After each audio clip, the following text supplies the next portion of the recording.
The film reels were in a metal canister labeled Family Memories 1975-1982 that I'd discovered in my uncle's basement in Concord, North Carolina, while clearing out his house after his death from a heart attack in March 2024. I'd been sorting through boxes of old belongings when I'd noticed the canister pushed behind a water heater in a corner that looked like it hadn't been accessed in decades. The metal rusted, and the label faded, but still legible enough to make me curious about what kind of family memories my uncle had kept hidden in such an inaccessible location. I took the canister to a local media transfer service that specialized in converting old film formats to digital video, and when the technician called 2 weeks later to say the transfers were complete, he mentioned that the footage was unusual and that I should probably watch it privately before deciding what to do with it. The digital files showed home movies spanning 7 years, footage of my Uncle Robert at 2 different weddings to 2 different women, living in 2 different houses with 2 different sets of children,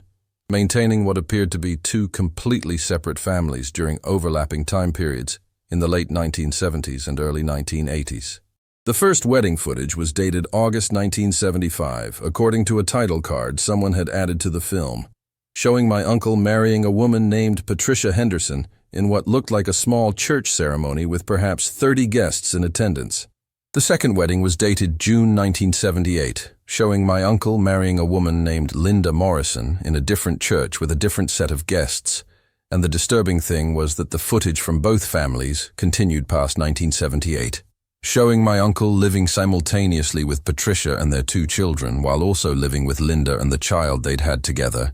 The home movies documenting birthday parties and Christmas mornings and ordinary family moments from both households across the same calendar years. There were scenes of my uncle helping Patricia's daughter learn to ride a bicycle in 1979, followed by scenes of him teaching Linda's son to fish later that same year, and the overlapping timelines made it clear that my uncle had been maintaining 2 complete family lives during the entire period, from 1978 until the film footage ended in 1982 with no explanation of what had happened after that, or how long the deception had continued. Concord sits northeast of Charlotte in Cabarrus County, a city that grew around textile mills and furniture manufacturing, before transforming in recent decades into a Charlotte suburb and home to the Charlotte Motor Speedway that brings NASCAR racing to the region several times each year. The downtown still shows traces of its industrial past. Brick mill buildings converted to office space and apartments,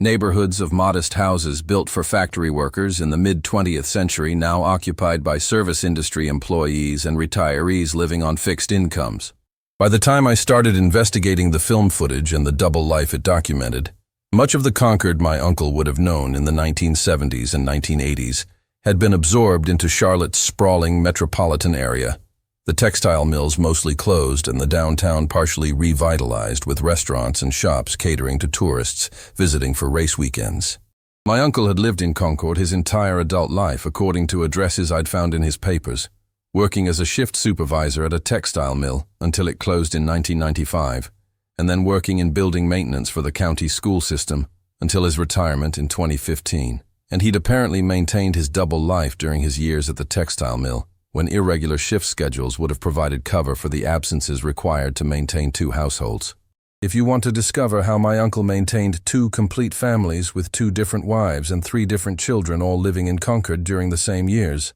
subscribe now, because what I found in those film reels will reveal the logistics of impossible double lives and the devastating impact when decades of deception are finally exposed, after death makes explanation impossible. I started with the address visible in the background of footage showing Patricia and her children, a street sign that read McGill Avenue that I found in several scenes from what appeared to be the front yard of their house. The property records at the Cabarrus County Courthouse showed that a house on McGill Avenue had been owned from 1975 through 1988 by Patricia Ann Henderson, purchased with a mortgage that listed no co-buyer, but that had been paid off in 1985 according to the records. I drove to the address and found a brick ranch that had been maintained well, and when I knocked on the door, the current owner said she'd bought the house in 2010 from Patricia Henderson's estate after Patricia had died,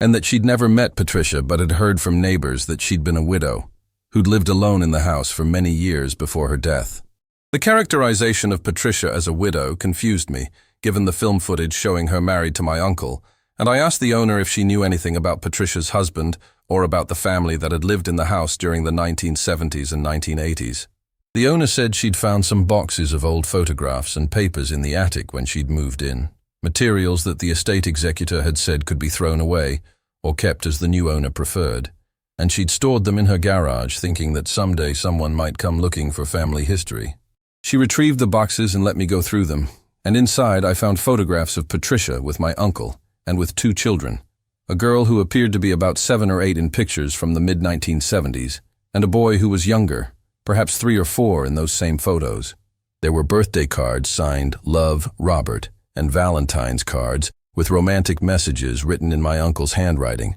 and there were utility bills and insurance documents listing Robert Henderson as Patricia's husband and as the father of the children named on school enrollment forms and medical records. The surname Henderson, rather than my uncle's legal surname of Morrison, suggested that my uncle had been using a false name during his marriage to Patricia, and the consistency of that false name across years of documents indicated that this hadn't been a brief deception but a sustained identity that my uncle had maintained for at least a decade. I searched for Patricia Henderson's obituary and found it in the Concord Tribune archives from 2009, listing her as survived by her daughter, Michelle Henderson Parker, and her son James Henderson, both living in North Carolina, preceded in death by her husband Robert Henderson, who the obituary said had died in 1988. The claimed death of Robert Henderson in 1988 was obviously false given that my uncle Robert Morrison had lived until 2024, which meant that Patricia had either been deceived about her husband's death or had participated in creating that fiction to explain his disappearance from her life. I found contact information for Michelle Henderson Parker through social media and sent her a message explaining that I was Robert Morrison's niece and that I'd found film footage suggesting that her father, Robert Henderson, and my uncle might have been the same person, and asking if she'd be willing to talk with me about her memories of her father and about what had happened to him in 1988 when he'd supposedly died. Michelle called me 2 days later, and the first thing she said was that she'd always known something was wrong with the story of her father's death, that the lack of a body or a funeral or a grave had never made sense, but that her mother had insisted Robert had died in an industrial accident and that his remains hadn't been recoverable. Michelle said she'd been 14 years old when her father had disappeared, old enough to remember him clearly and to notice the inconsistencies in her mother's explanations about what had happened, and she'd spent years searching for information about Robert Henderson without finding any death records or accident reports that matched her mother's story. Michelle said she'd eventually concluded that her father had probably abandoned them rather than died, that her mother had created the death story to protect Michelle and her brother from the pain of knowing they'd been deliberately left behind, and that she'd made peace with never knowing the full truth about what had happened or where her father had gone. I sent Michelle screenshots from the film footage showing her father at his second wedding to Linda Morrison in 1978, and there was a long silence on the phone before she said that seeing those images confirmed what she'd suspected for decades, that her father had been living a double life and had maintained another family while also being married to her mother. Michelle said the timeline made sense now, that her father's absences during her childhood had always been explained as work-related travel or shift schedule requirements, but that the frequency and duration of those absences had seemed excessive, even for someone working irregular hours at a textile mill. She said her father had been present and engaged during the times he'd been home, had attended her school events, and had helped with homework, and had seemed like a normal dad, except for the fact that he'd been gone so often and had been vague about where he went and what he did during his absences. Michelle agreed to meet with me in Concord to talk about her father and to see more of the film footage. And when we sat down at a coffee shop, she showed me photographs of her own from her childhood with Robert Henderson. Images that overlapped with what I'd seen in the film, but that also included pictures from birthdays and holidays that hadn't been captured on the home movies. She said her mother had been devoted to her father, had believed he was working hard to provide for their family, and had never seemed to suspect that he was maintaining another household and another marriage just a few miles away in the same city. Michelle said her mother had been devastated when Robert had disappeared in 1988, had spent months trying to find him or find information about what had happened, and had eventually accepted the explanation provided by someone who'd claimed to be Robert's supervisor at the textile mill that there had been an accident and that Robert's body had been lost in machinery and couldn't be recovered for burial. I asked Michelle if she knew who had provided that explanation about the accident, if there was anyone I could contact who might have been involved in creating the false story about her father's death. And she said her mother had mentioned a man named Thomas Burke, who'd supposedly been her father's supervisor, and who'd come to their house to deliver the news about the accident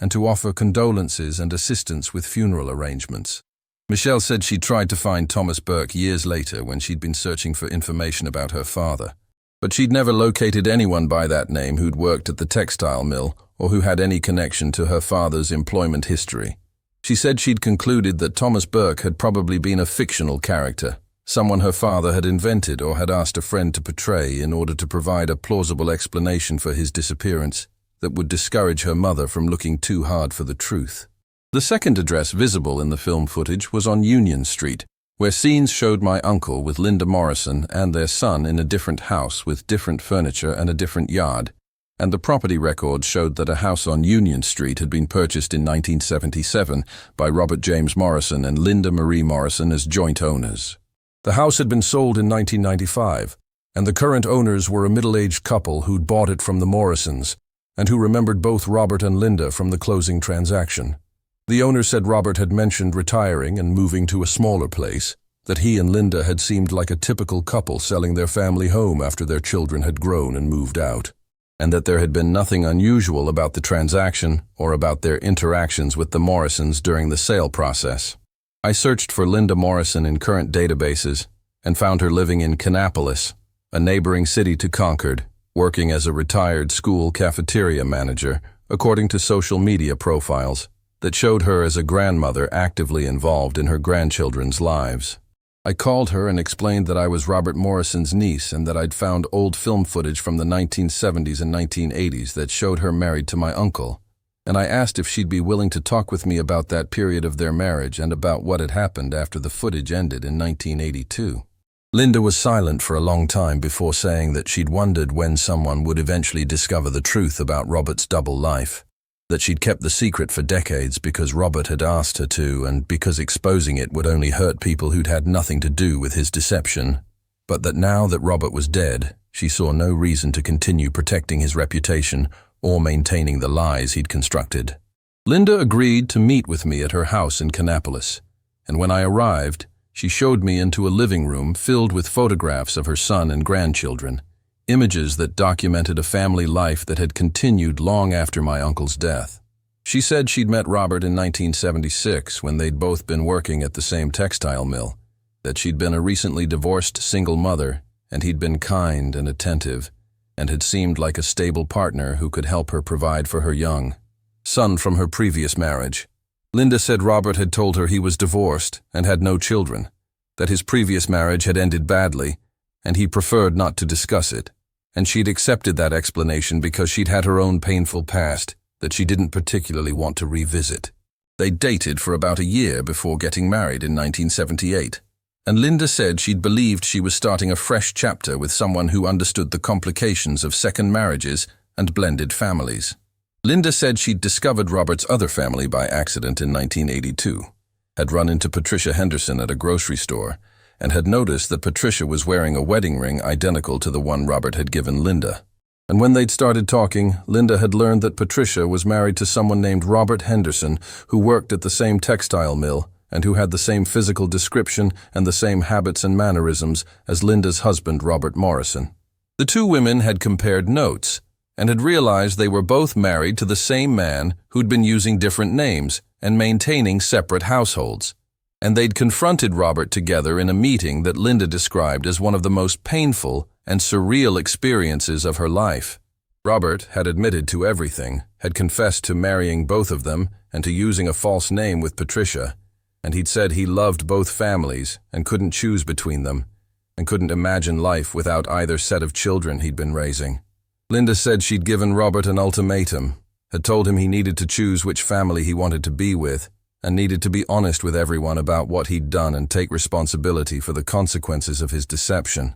Robert had apparently been unable to make that choice, Linda said, and had instead withdrawn from both families gradually over the course of 1982 and 1983, appearing less frequently at both households and eventually disappearing completely from Patricia's life while maintaining sporadic contact with Linda and their son.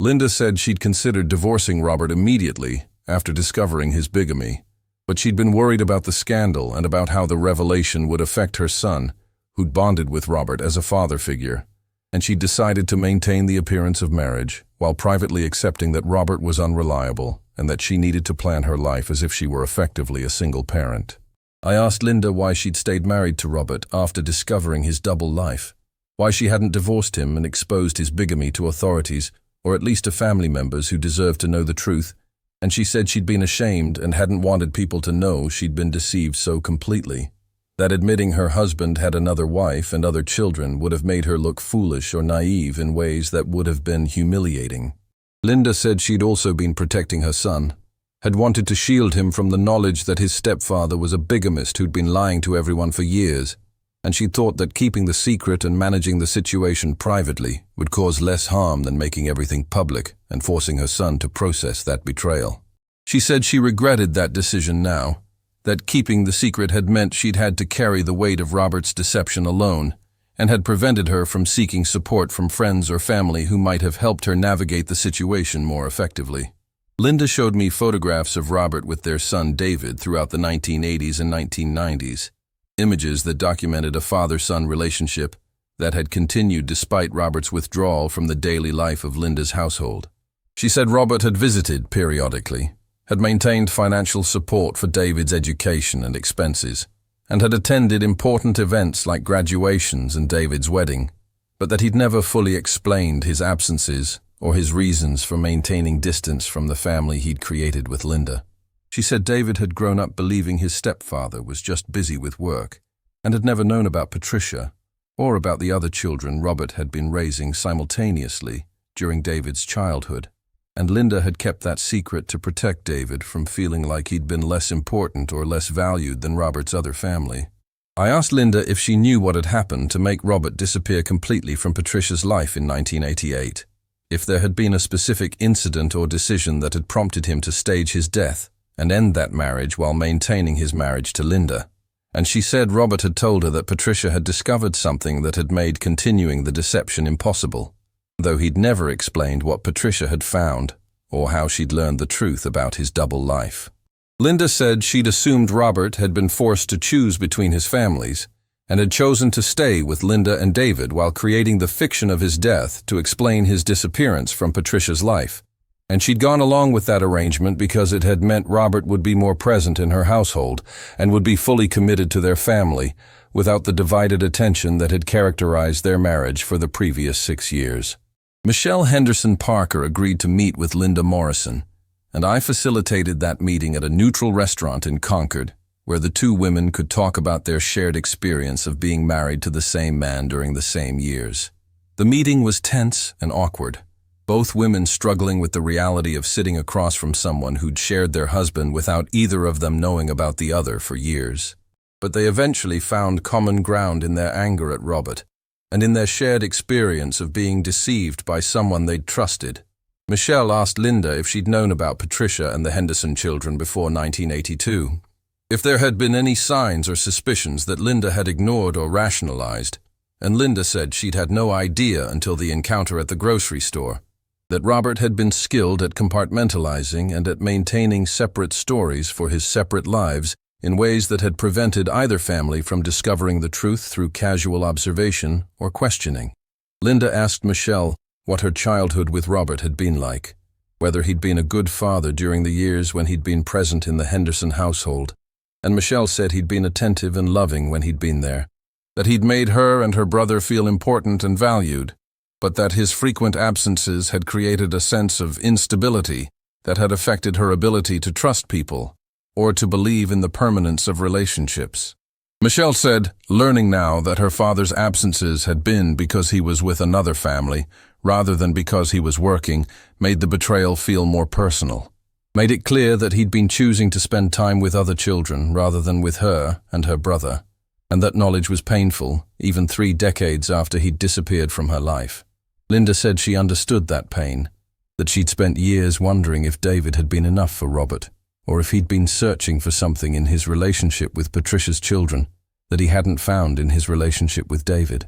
The textile mill where my uncle had worked during his years of maintaining two families had closed in 1995. The building demolished and replaced by a shopping center that bore no trace of the factory floor where Robert had supposedly worked the irregular shifts that had provided cover for his double life. I found former co-workers through online groups and local historical societies dedicated to preserving the memory of Concord's textile industry, and several people remembered Robert Morrison as a reliable worker who'd been well-liked but private, someone who'd kept his personal life separate from his work relationships, and who'd never socialized extensively with colleagues outside of required company events. One former co-worker named Carl Patterson said Robert had worked a rotating shift schedule that had changed weekly, sometimes working days and sometimes working nights, and sometimes working split shifts that had required him to be at the mill early in the morning and again late in the evening. And that schedule would have made it difficult for either of his wives to track his actual location or to verify that he was where he claimed to be at any given time.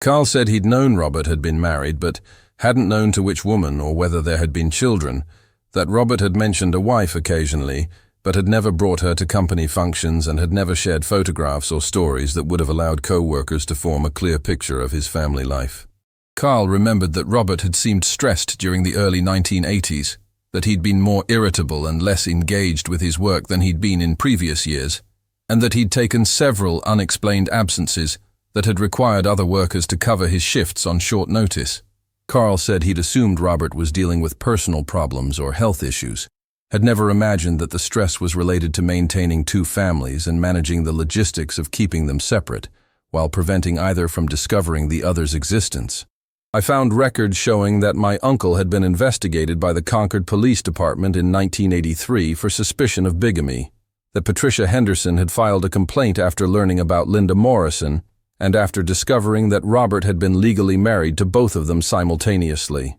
The investigation records showed that police had interviewed both women, and had confirmed that Robert James Morrison had married Linda Morrison in 1978, without divorcing Patricia Henderson, whom he'd married in 1975, under the false name Robert James Henderson, and that prosecutors had been preparing to file criminal charges when Robert had disappeared and had stopped responding to attempts to locate him for questioning. The case had been suspended pending his location, and the record showed periodic attempts to find Robert over the following years before the case had been officially closed in 1995, when the statute of limitations had expired, and prosecutors had decided that pursuing charges after more than a decade wouldn't serve public interest. The police reports included statements from both Patricia and Linda describing the confrontation they'd had with Robert in 1982, and their accounts matched in most details, though they emphasized different aspects of Robert's explanations and justifications for his behavior. Patricia's statement focused on Robert's admission that he'd used a false name with her, and that everything about their marriage had been built on deception, while Linda's statement emphasized Robert's claim that he'd loved both families equally and had never intended to hurt anyone, even though his actions had caused profound harm to everyone involved. The reports also included statements from neighbors and co-workers who'd been interviewed about Robert's character and behavior,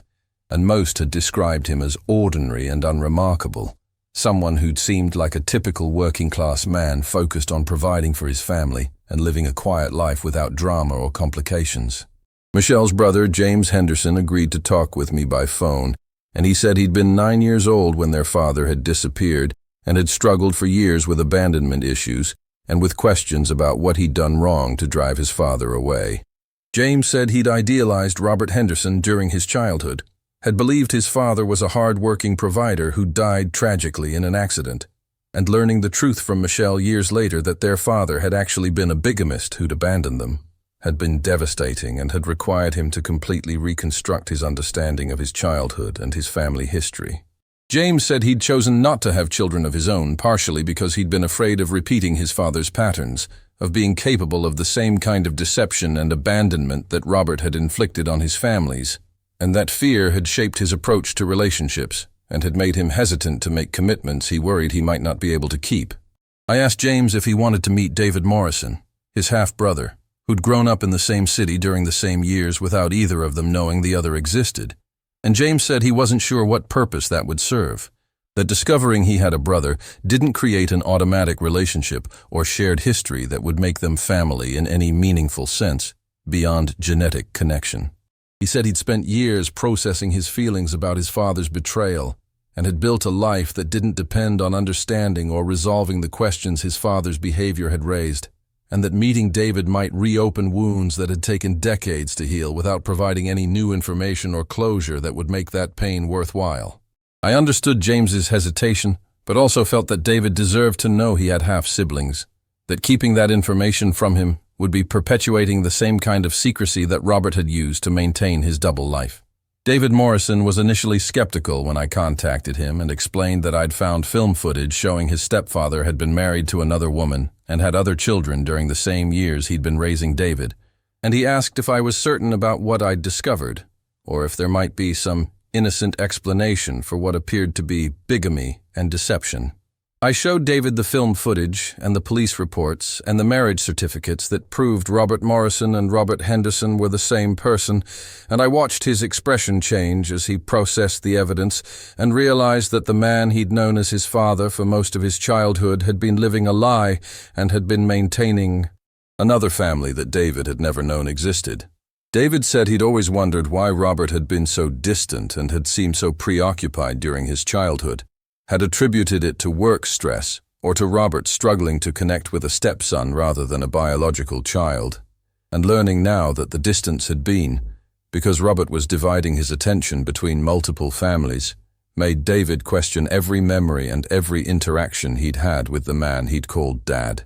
I arranged a meeting between David and Michelle and James, a gathering where the three half-siblings could compare their experiences of being raised by the same man in different households, and could try to understand how Robert had managed to maintain the deception for so long without any of them discovering the truth. The meeting was emotional and uncomfortable, each of them struggling with different aspects of the revelation and with different feelings about Robert and about what his bigamy meant for their understanding of their childhoods and their identities. Michelle said she felt vindicated finally having proof that her father hadn't died in an accident, but had been living a double life, though that vindication was mixed with fresh pain about being the family Robert had ultimately abandoned. David said he felt guilty that his family had been the one Robert had chosen to maintain contact with, as if Robert's decision to disappear from Patricia's life while staying connected to Linda's meant that David had been more important or more valued than Michelle and James. James said he didn't blame David for being the chosen child, that Robert's decisions had been about Robert's own needs and limitations rather than about the relative worth of his children, and that all three of them had been victims of their father's deception and selfishness, regardless of which household Robert had prioritized during different periods. The three siblings spent hours comparing photographs and memories, finding points where their timelines overlapped, and trying to imagine what Robert had been thinking and feeling during periods when he'd been actively engaged with both families simultaneously. They discovered that they'd attended the same high school during overlapping years in the mid-1980s, that Michelle had graduated in 1992 and David had been a freshman that same year, and that they'd likely passed each other in hallways or sat near each other in assemblies without knowing they were siblings who shared a father living just a few miles away, maintaining his separate relationships with each of them. The film reels themselves became a point of discussion, with all three siblings wondering why Robert had documented his double life so thoroughly and had kept the footage hidden rather than destroying it. David suggested that maybe Robert had intended to show the films to his families eventually, that he'd been planning to come clean about his bigamy and had wanted evidence that both families had been real and important to him, but that he'd never found the courage to follow through on that plan. Michelle thought the films might have been Robert's way of preserving memories he knew he'd eventually lose, that he'd understood his double life couldn't continue indefinitely, and had wanted to keep records of the years when he'd been able to maintain both families before circumstances forced him to choose. James said he thought Robert had kept the films because he'd been proud of what he'd accomplished, that maintaining two families simultaneously for 7 years had required organization and discipline, and that documenting it had been Robert's way of acknowledging the complexity of what he'd managed, even if he could never share that acknowledgement with anyone else. Linda Morrison said she'd never known about the film reels, that Robert had never mentioned documenting their family life on film, and she'd assumed the home movies she remembered from the 1970s and early 1980s had been lost or discarded years ago. She said seeing the footage now was painful because it showed Robert engaged and present in ways she'd forgotten, reminded her of periods when the marriage had felt real and when she'd believed she had a partner who was committed to their family. And those memories were now contaminated by the knowledge that Robert had been performing similar engagement with Patricia's family during the same time periods. Linda said she wished Robert had destroyed the films before his death, that discovering them had forced her to revisit a period of her life she'd spent decades trying to move past, and that the evidence of Robert's deception was more painful in visual form than it had been as abstract knowledge she could choose not to think about most of the time. Patricia Henderson had died in 2009, without ever learning that Robert hadn't actually died in 1988, had spent the last 21 years of her life believing she was a widow, rather than knowing she was a divorced woman whose husband had faked his death to escape bigamy charges and to end their marriage without having to face the consequences of his deception. Michelle said her mother had never fully recovered from Robert's death, had struggled with depression and financial insecurity, and had raised Michelle and James alone while dealing with grief that Michelle now understood had been complicated by unanswered questions and inconsistencies in the story Patricia had been told about how her husband had died.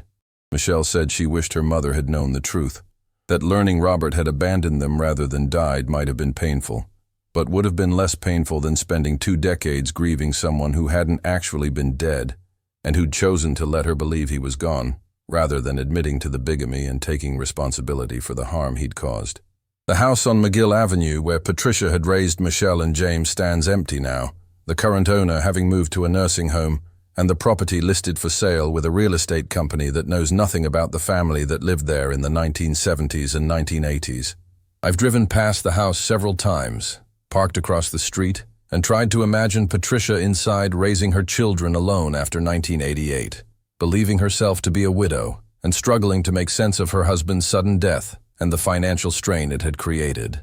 The neighbors who'd known Patricia during those years have mostly died or moved away, but one elderly woman remembered Patricia as devoted to her children and as someone who'd never fully recovered from the loss of her husband, who'd seemed diminished and sad in ways that had persisted until her own death more than 20 years later. The house on Union Street where Linda had lived with Robert and David has been renovated extensively, the current owners having added a second story and completely transformed the exterior in ways that make it unrecognizable from the footage in the film reels. Linda said she'd been relieved to sell that house in 1995, that too many painful memories were embedded in its rooms, and she'd wanted a fresh start in a place where she wouldn't be constantly reminded of the years when she'd been deceived by her husband and had participated in maintaining his secrets. She said moving to Kannapolis had helped her create some distance from the period of her life when she'd been married to Robert, had allowed her to build a new identity as David's mother and eventually as a grandmother, rather than as the woman who'd been married to a bigamist and had kept that truth hidden for decades. My uncle's funeral in March 2024 had been attended by Linda and David and by a few distant relatives who'd known Robert superficially, but who'd had no idea about his double life or about the families he'd maintained in secret for 7 years. Michelle and James had not attended, had not been notified of Robert's death because no one in the family had known they existed. And learning now that they'd been excluded from even the basic acknowledgement of their father's death felt like a final insult that reinforced their status as the abandoned family that Robert had erased from his life and from family memory. I've apologized to Michelle and James for the exclusion, have explained that I hadn't known about them at the time, and that if I'd discovered the film reels before the funeral, I would have made sure they were contacted and given the opportunity to attend, if they'd wanted to. Though Michelle said she wouldn't have attended anyway, and had no desire to participate in memorializing someone who'd caused her so much pain. The question that keeps returning to me is how my uncle managed to maintain 2 families for 7 years without either family discovering the other's existence, how he coordinated schedules and managed finances, and kept stories straight across hundreds of interactions where a single slip could have exposed the entire deception. David Morrison said his mother Linda had been working full-time during the period of the bigamy, which meant she hadn't been home during the day to track Robert's movements or to notice inconsistencies in his schedule, and Patricia had also been working according to employment records Michelle found among her mother's papers, which meant Robert had been able to move between households during daytime hours when both women were away and would have had no way to verify his whereabouts. The shift work at the textile mill had provided additional cover, allowing Robert to claim he was working when he was actually with his other family, and the rotating schedules had meant that neither woman could establish patterns or predict when Robert would be home and when he'd be absent. The financial logistics had required Robert to be earning enough to support two households, and the bank records I found among his papers showed that he'd been making good money as a shift supervisor at the textile mill, enough to cover 2 mortgages and all the ordinary expenses of raising 3 children across 2 families. Robert had apparently maintained separate bank accounts for each household, one under the name Robert Henderson that Patricia had access to, and one under the name Robert Morrison that Linda used, and he'd deposited his paychecks into the Morrison account while funding the Henderson account through cash withdrawals that wouldn't show up on statements Patricia could review. The system had required careful tracking and discipline to prevent either family from seeing evidence of the other's expenses, and the fact that Robert had maintained it for 7 years suggested a level of organization and planning that seemed incompatible with the chaos and stress that should have resulted from living such a complicated lie. Michelle said her father had kept a separate office at the house on McGill Avenue, a room where he'd told Patricia he worked on mill business, and where Patricia had been asked not to disturb him or to enter without permission. Michelle said she'd always found that odd, that her father had needed so much privacy and had been so protective of that space, but that she'd accepted it as one of his quirks without questioning what he might have been doing in there or what he might have been hiding. Looking back now, Michelle realized that office had probably been where Robert had kept documents and records related to his Morrison identity, where he'd managed the logistics of his double life and had kept the 2 sets of financial records and personal papers separated so that neither family could accidentally discover evidence of the other. The office had been cleared out after Robert's disappearance in 1988, and Michelle said her mother had thrown away boxes of papers and files without examining them carefully, focused on managing her grief rather than on investigating the details of her husband's work life. Linda said Robert had maintained a similar private space in the Union Street house, had claimed he needed a home office for managing household finances and for staying organized with mill schedules. And Linda had respected that privacy and had never gone through his files or questioned what he was keeping in the locked filing cabinet he'd brought home from the mill. She said she'd found the cabinet empty after Robert's death, had assumed he'd cleared it out before dying or that someone else had removed the contents,